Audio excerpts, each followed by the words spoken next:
Hi, I'm PixelGH, and I did most of the fonts that you see in Guitar Hero Retro. Most of them were either rips from freeware fonts or drawn in by hand using a really low resolution canvas in programs like GIMP.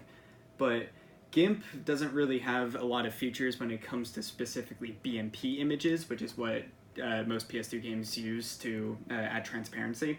So what you need is a program that is actually specialized for it, and what we found to be the easiest to use is Pixelformer.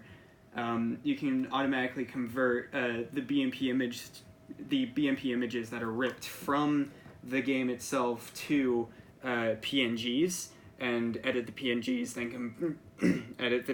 then convert them back into BMPs using Pixelformer, using very specific settings, and just throw them back into Guitar Hero 2 via GHEX. So it took a very long time to try and figure that out, but we eventually did.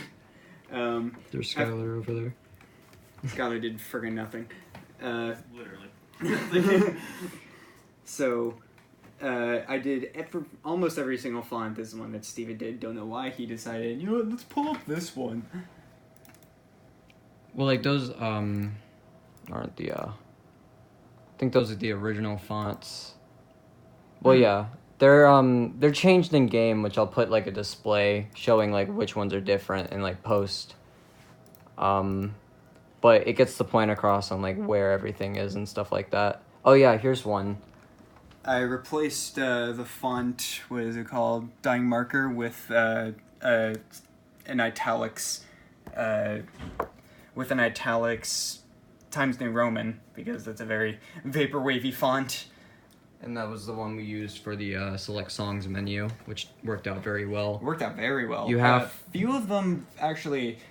For every single letter, there's grids, and if you go outside the pixels in the grid, then it's just not gonna. It's either just not gonna show up, or you're going to have to, or it's gonna carry over to the next letter, and that creates a lot of artifacts that are really ugly. So we kind of had to draw in a lot of changes to these just to make sure that they actually fit into the grid, that it allows for drawing actual, for cutting out each letter. So a lot of editing had to be done to specifically this one and a few others, just to make sure that everything fit perfectly.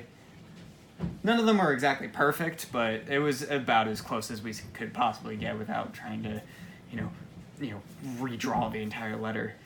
We still wanted the original aesthetic of each of Times New Roman, because it's a very vaporwavy kind of retro-y font that a lot of advertisements in the 80s used.